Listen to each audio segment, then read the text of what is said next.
Welcome to choice academy. அனைவருக்கும் வணக்கம். எல்லோரும் நல்லா இருக்கீங்களா? இன்றைக்கான வீடியோ பதிவில் நம்ம தமிழில் ஒரு முக்கியமான தலைப்பாக இருக்கக்கூடிய ஊர் பெயர்களின் மருவு பார்க்க போகிறோம். இது தொடர்பான தகவல்கள் நமக்கு பள்ளி புத்தகத்திலுமே சில தகவல்கள் இருக்குது. அது தவிர நம்ம ப்ரீவியஸ் இயர் கொஸ்டின்லையுமே தகவல்கள் இருக்குது. அதை தவிர்த்துட்டு நம்ம அவுட் சோர்ஸில் போய் பார்க்கும் பொழுது 2 புத்தகத்தில் இதற்கான தகவல் நமக்கு கிடச்சிருக்கு. ரொம்ப அதிகமாக இல்லை, ஒரு 50 ஊர் பெயர்களுடைய மருவு நமக்கு கிடச்சிருக்கு. முதல் புத்தகம் கட்டுரை வரைவியல்.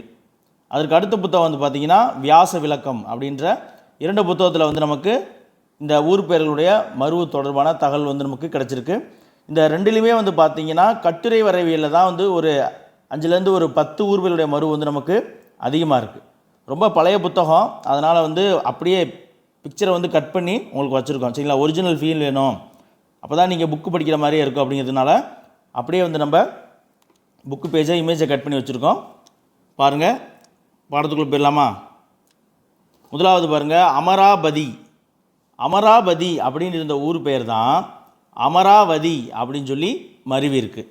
அதற்கடுத்து பாருங்கள், அழகாபுரி அப்படின்ற ஊர் பெயர் அழகை அப்படின்னு சொல்லி மருவி இருக்குது. அதற்கு அடுத்தது ஆற்றூர் அப்படிங்கிற ஊரினுடைய பெயர் ஆரை அப்படின்னு சொல்லி மருவி இருக்குது. அடுத்து உஜ்ஜயினி. உஜ்ஜயினி நமக்கு தெரியும்.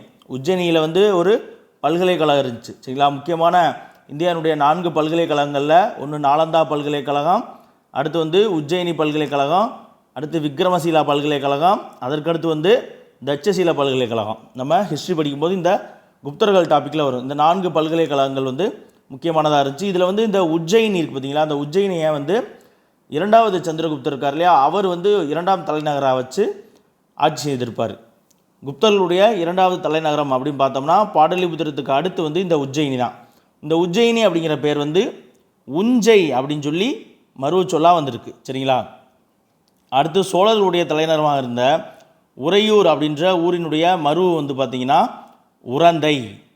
அடுத்து இயேசுநாதர் பிறந்த எருசலேம் இருக்கு இல்லையா, ஜெருசலேம் அப்படின்னு சொல்லுவாங்க. அந்த எருசலேம் இருக்கு இல்லையா, அதனுடைய மரு பெயர் பார்த்திங்கன்னா எருசலை, இல்லைன்னா சாலேம் அப்படின்னு சொல்லுவாங்க. அதற்கடுத்து பார்த்திங்கன்னா நமக்கு ஸ்கூல் புக்கில் இது இருக்குது.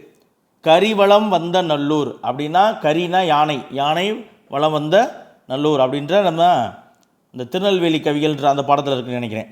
சரி, கரிவளம் வந்த நல்லூர் அப்படிங்கிற ஊரினுடைய பெயர் எவ்வாறு மருவு சொல்லா வந்திருக்கு அப்படின்னா கருவை. அந்த ஊரினுடைய மருவு கருவை. அடுத்து பாருங்கள், கருந்திட்டை குடி. கருந்திட்டை குடி அப்படிங்கிற ஊர் தான் கரந்தை அப்படின்னு சொல்லி மருவிருக்கு. நம்ம கரந்தை தமிழ் சங்கம் படிச்சிருக்கோம் இல்லையா, கரந்தை. அடுத்து ஒற்றைக்கல் மந்தை. ஒற்றைக்கல் மந்தை அப்படிங்கிற ஊரினுடைய பெயர் தான் தற்பொழுது உதகமண்டலம். சரிங்களா? உதகை அப்படின்னு சொல்லி மருவிருக்கு. உதகமண்டலம், உதகை. அடுத்து பார்த்திங்கன்னா களத்தூர். களத்தூர் அப்படிங்கிற ஊருடைய பெயர் களந்தை அப்படின்னு சொல்லி மருவி இருக்கு. அடுத்து பல்லவர்களுடைய தலைநகரமாக இருந்த காஞ்சிபுரம்.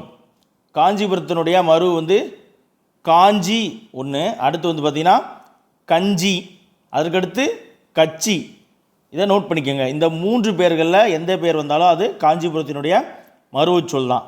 அடுத்து பார்த்திங்கன்னா கல்கட்டா இருக்கு இல்லையா, இப்பொழுது அதை கொல்கத்தா அப்படின்னு சொல்லி மாற்றிட்டாங்க. அதுக்கு முன்னாடி கல்கட்டா.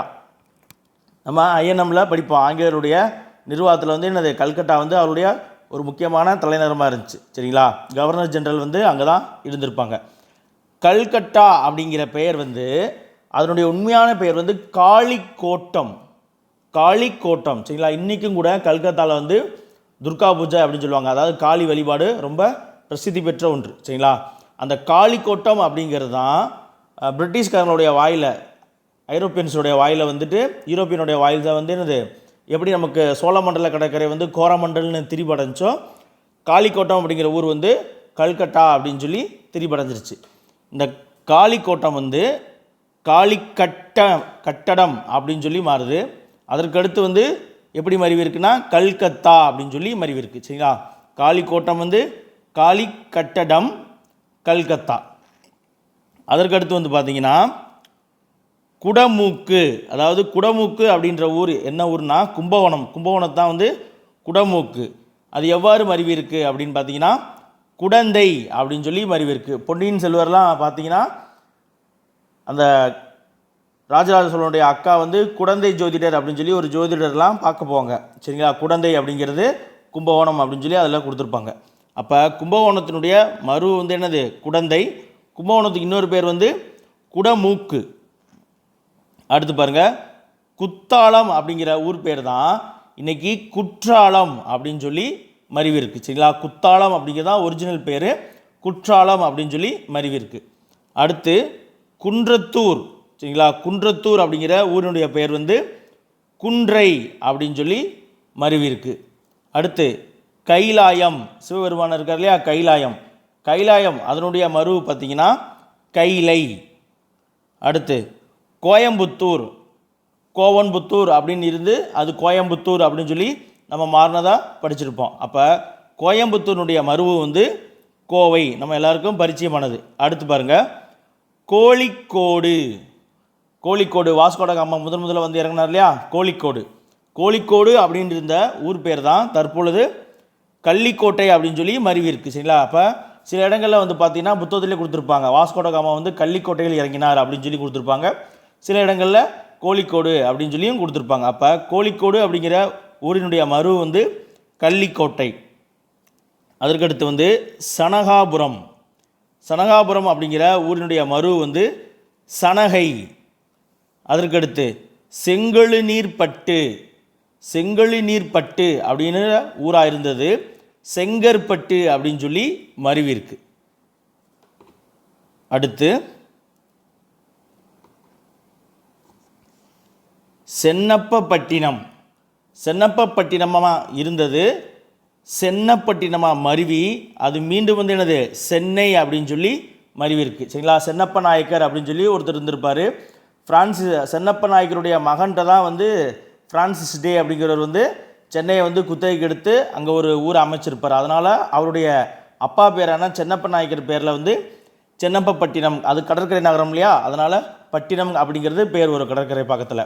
அதனால தான் நாகப்பட்டினம் அப்படின்ற விசாகப்பட்டினம் அப்படின்ற கடற்கரை நகரங்களுக்கு ஊர் பேர்லாம் வரும். சரிங்களா, அப்போ சென்னப்பப்பட்டினம் அப்படிங்கிறத ஊர் பேர் வந்து எப்படி மருவி இருக்குது சென்னப்பட்டினம். அடுத்து சென்னை அப்படின்னு சொல்லி மருவி இருக்குது. அடுத்து சேரன் மாதேவி. நமக்கு தெரியும் 1923 சேரன் மாதேவி குருகுலத்தில் நடந்த சமபந்தி அல்லாத முறையை பார்த்துட்டு பெரியார் வந்து அதற்கு கண்டனம் தெரிவிச்சிருப்பார். அந்த சமபந்தி அல்லாத ஆசிரமத்தை வந்து நடத்தினது யார் அப்படின்னு பார்த்தீங்கன்னா வாவேசு ஐயர் அவர் நடத்தியிருப்பார். சரிங்களா, அவர் தான் வந்து நம்ம வாஞ்சிநாதனுக்கு ப்ரௌனி ரக துப்பாக்கியை வந்து சுடுறதுக்கான பயிற்சியை வந்து பாண்டிச்சேரியில் கொடுத்துருப்பார். சரிங்களா, அவங்க எல்லாருமே வந்து பாரத மாதா சங்கத்தில் உறுப்பினராக இருந்திருப்பாங்க. சேரன் மாதேவி அப்படிங்கிற ஊர் பேர் வந்து எப்படி மருவி இருக்குன்னா சேர் மாதேவி. சரிங்களா, சேரன் மாதேவி வந்து சேர் மாதேவி அப்படின்னு மருவி இருக்குது. அடுத்து சேரளம், சேரர்கள் ஆட்சி செய்த பகுதி. சேரளம் அப்படின்ற பகுதி வந்து கேரளம் அப்படின்னு சொல்லி மாறி அடுத்து கேரளம் அப்படின்னு சொல்லி மருவி இருக்குது. சரிங்களா, மாற்றம் வந்து இந்த லகரத்தில் ஏற்பட்டுருக்கு பாருங்களே, வகர லகரத்திலேருந்து பொது லகரத்துக்கு மாற்றம் ஏற்பட்டிருக்கு. சேரளம் அப்படிங்கிற ஊர் தான் கேரளமாக மாறி இருக்கு. தற்பொழுது கூட கேரளா அப்படிங்கிற பெயரை வந்து அந்த சட்டசபையில் தீர்மானம் ஏற்றி என்னது கேரளம் அப்படின்னு சொல்லி மாற்றிருப்பாங்க. சரிங்களா, இனிமேல் வந்து நம்ம அதை கேரளான்னு சொல்லக்கூடாது, கேரளம் அப்படின்னு தான் சொல்லணும். அடுத்து சேற்றூர் அப்படின்ற ஊருடைய மரு வந்து சேரை. சரிங்களா, அடுத்து சோழநாடு, அதனுடைய மரு வந்து சோநாடு. அடுத்து சோழன் வந்தான். சோழன் வந்தான் அப்படின்ற ஊர் வந்து சோழவந்தான் அப்படின்னு சொல்லி மருவி இருக்குது, மதுரை பக்கத்தில் இருக்குது.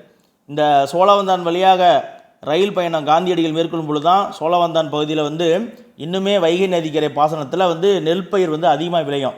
அங்கே விவசாயிகள் வந்துட்டு இடையில் மட்டும் துணி கட்டியிருக்கிறத பார்த்துட்டு தான் காந்தியடிகளுடைய உடையிலே வந்து மாற்றம் ஏற்பட்டிருக்கும். சரிங்களா, அடுத்து பாருங்கள் தஞ்சாக்கூர் அப்படின்னு இருந்த ஊர் பெயர் தான் தஞ்சை அப்படின்னு சொல்லி மருவி இருக்குது. சரிங்களா, தஞ்சாக்கூர். அதே போல் தஞ்சாவூர் அப்படின்னு இருந்துச்சு. தஞ்சாக்கூர் அல்லது தஞ்சாவூர், இது ரெண்டுக்குமே மரு வந்து தஞ்சை. அடுத்து பாருங்கள் திருச்சிராப்பள்ளி. திரிசிபுரம். திரிசிபுரம் நம்ம மீனாட்சி சுந்தரனார் இருக்கார் இல்லையா, அவர் வந்து என்னது திரிசிபுரம் மீனாட்சி சுந்தரனார் அப்படின்னு தான் படிச்சிருப்போம். அப்போ திருச்சிராப்பள்ளி திரிசிபுரம் அது எவ்வாறு மருவி இருக்குது அப்படின்னா தற்போதைய திருச்சின்னு சொல்லி மருவி இருக்குது. சரிங்களா? திருச்சினா பள்ளி, திருச்சிராப்பள்ளி அப்படின்னு இருந்தது, திருச்சிராப்பள்ளின்னு இருந்தது. திரிசிபுரம் திருச்சினா பள்ளி அப்படி மாறி இறுதியாக வந்து திருச்சி அப்படின்னு சொல்லி மருவி நிற்கிது. அடுத்து திருச்செந்தூர் முருகன் கோயில் இருக்குங்க இல்லையா, திருச்செந்தூர் வந்து அதனுடைய மறு வந்து செந்தில். அதனால தான் திருச்செந்தூரில் இருக்கக்கூடிய முருகனை வந்து செந்தில் ஆண்டவர் அப்படின்னு சொல்கிறாங்க. அடுத்து திருநெல்வேலியினுடைய மருவு நம்ம எல்லாருக்கும் நல்லாவே தெரியும், நெல்லை. அடுத்து திருவாவடுதுறை.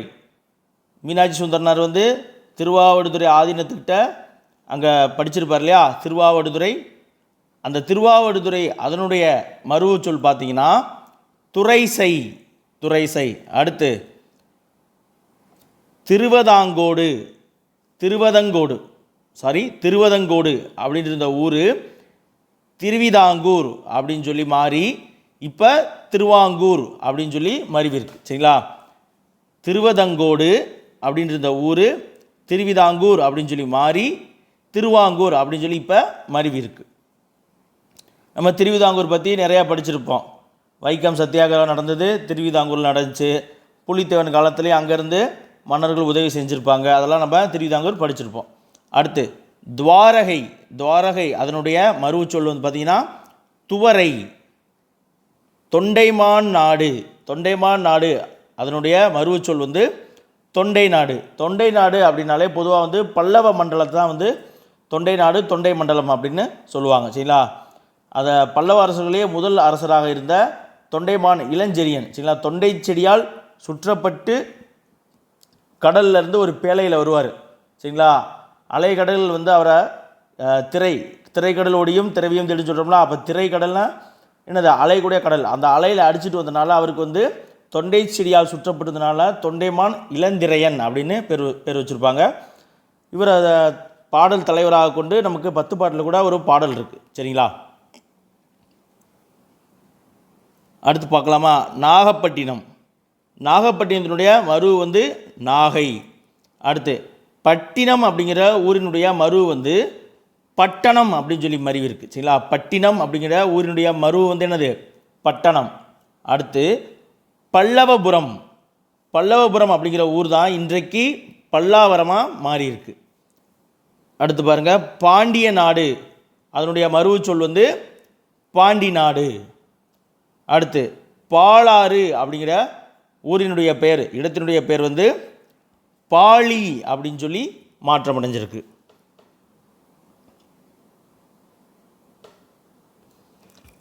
அடுத்து புதுச்சேரி அந்த ஊரினுடைய பெயர் வந்து எப்படி மருவி இருக்குன்னா புதுவை அப்படின்னு சொல்லி மருவி இருக்கு. அடுத்து புத்தூர் அந்த ஊரினுடைய பெயர் வந்து புதூர் அப்படின்னு சொல்லி மருவி இருக்கு. அடுத்து பெண்ணாகடம் அப்படிங்கிற ஊரினுடைய பெயர் வந்து வெண்ணாடம் அப்படின்னு சொல்லி மருவி இருக்கு. அடுத்து பெத்தலகேம் வந்து எப்படி மருவி இருக்கு அப்படின்னா பெத்தலை அப்படின்னு சொல்லி மருவி இருக்கு. அடுத்து பெத்தேல். இந்த எருசலேமும் பெத்தலகேமும் வந்து இயேசுநாதருடைய தொடர்புடைய ஊர்கள். சரிங்களா?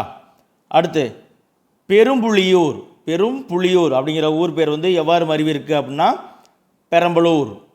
இன்றைக்கு இருக்குல்லையா அரியலூர் பெரம்பலூர் ரெண்டாக பிரிச்சிருக்காங்க இல்லையா. பெரம்பலூராக இருந்தது தான் பிரித்து அரியலூர் டிஸ்ட்ரிக்ட் தனியாகவும் பெரம்பலூர் டிஸ்ட்ரிக்ட் தனியாகவும் பிரிச்சிருக்காங்க. இப்போ பெரும்புள்ளியூர் தான் பெரம்பலூர். அடுத்து பாருங்கள், பொதியில் அப்படிங்கிற ஊரினுடைய பேர் வந்து எப்படி மருவி இருக்குது பொதியம் அப்படின்னு சொல்லி மருவி பொதிகை அப்படின்னு சொல்லி மாறி இருக்குது. பொதிகைனா நம்ம பொதிகை மலை இருக்கு இல்லையா அந்த பகுதி. சரிங்களா? பொதியில் அதனுடைய மருவு பேர் வந்து பொதியம் பொதிகை. அடுத்து பொதினி மலை கேள்விப்பட்டிருக்கீங்களா? பொதினி அப்படிங்கிற பெயர் தான் எப்படி மருவி இருக்குன்னா தற்பொழுது பழனி என்று மருவி இருக்கு. அடுத்து மகாமல்லபுரம் இல்லைன்னா மாமல்லபுரம் அப்படின்னு சொல்லுவாங்க. மகாமல்லபுரம் அப்படிங்கிற ஊர் தான் இப்பொழுது எப்படி மருவி இருக்குது அப்படின்னா மகாபலிபுரம் அப்படின்னு சொல்லி மருவி இருக்கு. அடுத்து மகிபாலன்பட்டி அப்படிங்கிற ஊர் வந்து மகிபை அப்படின்னு சொல்லி மருவி இருக்கு. அதற்கடுத்து மங்களாபுரம் அப்படிங்கிற ஊர் பெயர் வந்து மங்களூர் அப்படின்னு சொல்லி மருவிருக்கு. அதற்கடுத்து மயிலாப்பூர், மயிலாப்பூர் வந்து மயிலை அப்படின்னு சொல்லி மருவிருக்கு. அதற்கடுத்து வந்து மலையமான் நாடு, மலையமான் நாடு அப்படிங்கிற ஊர் வந்து எப்படி மருவிருக்குன்னா மலாடு அப்படின்னு சொல்லி மருவிருக்கு. இதெல்லாம் கொஞ்சம் டிஃப்ரெண்ட்டாக இருக்குது, நமக்கு கொஞ்சம் புதுசாக இருக்குது, அதெல்லாம் நம்ம நோட் பண்ணி வச்சு படிக்கணும். சரிங்களா? அடுத்து பாருங்கள், மலவராயன்பட்டி. மலவராயன்பட்டி அப்படிங்கிற ஊர் பேர் வந்து மன்னிக்கணும் மலவராயன்பட்டினம், மலவராயன்பட்டினம் அப்படிங்கிற ஊர் பேர் வந்து எப்படி மருவிருக்கு அப்படின்னா மழவை அப்படின்னு சொல்லி மருவிருக்கு. அதற்கடுத்து மயிலாடுதுறை, இப்போ கடைசியாக பிரித்தாங்க இல்லையா மாவட்டமாக, மயிலாடுதுறை வந்து அது எவ்வாறு மருவிருக்குன்னா மாயூரம் மாயவரம். சரிங்களா? நம்ம பார்த்துருக்கோம் இல்லையா, பிரதாப முதலியார் சரித்திரத்தை எழுதியவர் மாயூரம் வேதநாயகம் பிள்ளை. மாயூரம் மாயவரம் இது ரெண்டுமே வந்து மயிலாடுதுறையினுடைய மருவு. அடுத்து பாருங்க, வண்ணார்பேட்டை. வண்ணார்பேட்டை அப்படிங்கிற ஊர் தான் வந்து வன்னை அப்படின்னு சொல்லி மருவிருக்கு. அடுத்து வந்து விருதுநகர், விருதுநகருடைய மருவு வந்து விருதை. அதற்கடுத்து வீரகேரளன் புத்தூர், வீரகேரளன் புத்தூர் அந்த ஊரினுடைய மருவு வந்து வீராளம்புத்தூர். அதற்கடுத்து வைகுந்தம், அதனுடைய மருவு சொல் வந்து வைகுண்டம். அதற்கடுத்து பாருங்கள் பாண்டமங்கலம், அதாவது பாண்டவர் மங்கலம் அப்படின்னு இருந்த ஊர் தான் பாண்டமங்கலமாக மருவிருக்கு. அடுத்து பூவிருந்த வள்ளி அப்படின்னு இருந்த ஊருடைய பெயர் தான் பூந்தமல்லி அப்படின்னு சொல்லி மருவிருக்கு. இது ரெண்டுமே வந்து தமிழ் மருவுக்கள். அதற்கடுத்து வந்து பாருங்கள் கோடி. கோடி அப்படிங்கிறது கொடைக்கானல் இருக்கு இல்லையா, இப்போ வந்து நம்ம கொடைக்கானல் அப்படின்னு சொல்லி ஒத்த சொல்லி போட்டு பயன்படுத்துகிறோம். சரிங்களா? கொடைக்கானல். இன்னுமே வந்து கொடைக்கானலுக்கு வரக்கூடிய அந்த ட்ரெயின் இருக்கு இல்லையா, அது திண்டுக்கல் மாவட்டத்தில் கொடைக்கானல் ரோடு அப்படின்னு தான் ஜங்ஷனுக்கு வந்து பேர் இருப்பாங்க, கொடைக்கானல் ரோடு. அதை வந்து உள்ளூர் மக்கள் வந்து கொடை ரோடு அப்படின்னு சொல்லுவாங்க. ஆக்சுவலாக வந்து கோடைக்கானல் தான், கோடை காலத்தில் கண்டு ரசிக்கக்கூடிய இடம், அதனால் கோடைக்கானல் அப்படின்னு பேர் வச்சாங்க. தற்பொழுது நம்ம கொடைக்கானல் பயன்படுத்துகிறோம். அதனுடைய மருவு வந்து கோடி. அதற்கடுத்து ஊட்டி, உதகமண்டலத்தை வந்து நம்ம ஊட்டின்னு சொல்ல இல்லையா மருவு, இது ரெண்டுமே வந்து ஆங்கில மருவுக்கள். இதை வந்து நம்ம தமிழ் உரைநடையில் அகற்றணும் அப்படின்னு சொல்கிறாங்க. அது தவிர அந்த ஸ்டார் குறி போட்டிருப்பாங்க இல்லையா, அந்த ஸ்டார் குறி போட்டிருக்கிறதெல்லாம் தற்பொழுது வழக்கத்தில் இல்லாத பெயர்கள் அப்படின்னு, வழக்கத்தில் இப்போ அதெல்லாம் இல்லை அப்படின்னு சொல்லியிருக்காங்க. அதுக்கடுத்து வந்து பார்த்திங்கன்னா இந்த வியாச விளக்கத்துலேயுமே இதில் இருக்கக்கூடிய எல்லா ஊர்களுமே வந்துடும். சரிங்களா?